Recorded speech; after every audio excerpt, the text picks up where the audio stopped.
Hi, this is Winnie. Thank you for joining me today. I'm really excited to be doing this video. It's the first in a series that I'm planning to do over this next few months. The purpose of doing this video is really to discuss more about Kickstart Your Purpose for Living, or rather just about the book writing process, the inspiration behind it, because since I wrote it and published it, I've had people coming to me saying, oh, you work full-time, or you got family, how did you get time to write, and what inspired you to write? And I'll be discussing more about that and just helping you in case you're interested, or you're planning, or you need a bit of inspiration to help you get started on your book or whatever it is that you want to do. I just want to tell you that it's possible, that whatever you set your mind to, whatever goals you have, that it's possible to achieve them. And that, yes, sometimes we think we're too busy or we can't do it. Sometimes we convince ourselves that only other people or some people are able to do some things. And I just want to dispel those myths. So today we're going to start with two things. We're going to discuss finding time to do what you want, whether it's a book, whether it's your art or other passion that you have. And also I'll be discussing inspiration, how to find inspiration for that. Because yeah, sometimes we need a helping hand. So I'll show you first the book. So this is Kickstart Your Purpose for Living, and you can get it on Amazon, both amazon.co.uk and also amazon.com. It's in both in Kindle and paperback. So we'll start with finding the inspiration.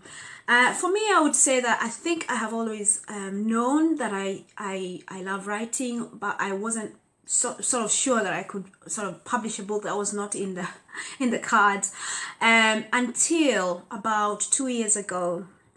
And the inspiration, or rather sort of the kick in my backside, came when I had an almost accident on the motorway. It was a near miss and it shook me, and I thought a lot about the things that I have always, sort of like wondered or wanted to do. It made me really pause and think about them. And when you're faced with a situation like that, where you think, oh my goodness, I could have died, I thought, what would have happened to all the dreams that I had? What would have happened to all the, little things or big things that I wanted to do? So of course, one of them was writing. I promised myself, that was about 9 years ago, when we lost our baby. We lost our baby in 2009.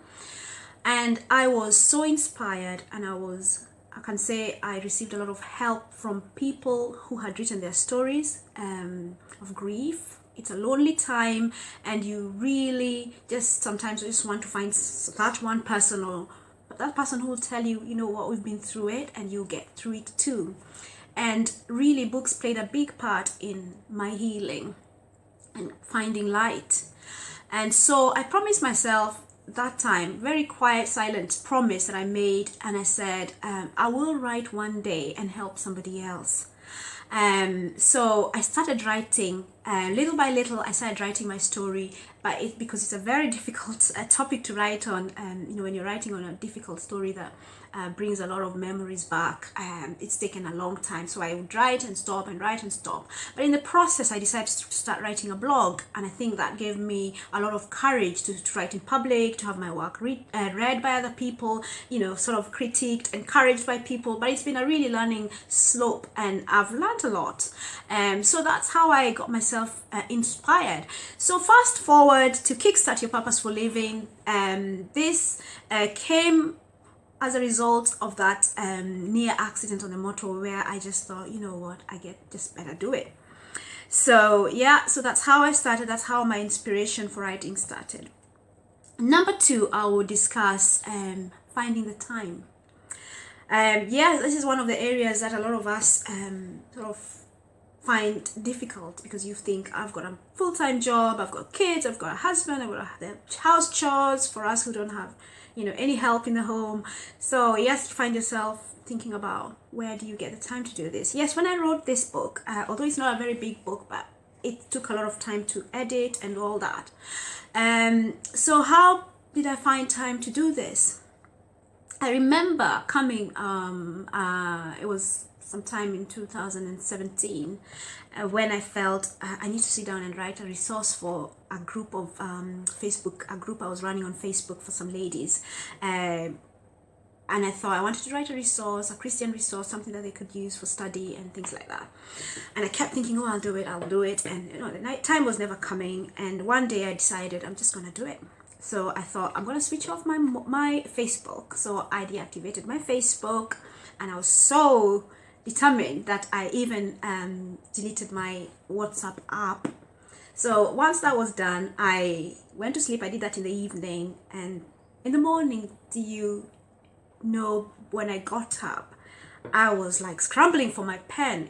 I was just feeling like so much was pouring. It's almost like God was waiting for me to pause, to stop, for him to just start bringing out what was within. So I would say we can make time. If you think about the amount of time you spend scrolling and scanning through your phone, that's hours. If you compile that in a week, you would have probably another 30 hours that you could use to do something. So that's what I did, and for about 2-3 weeks I kept going, and by the 4th week I had a full draft done.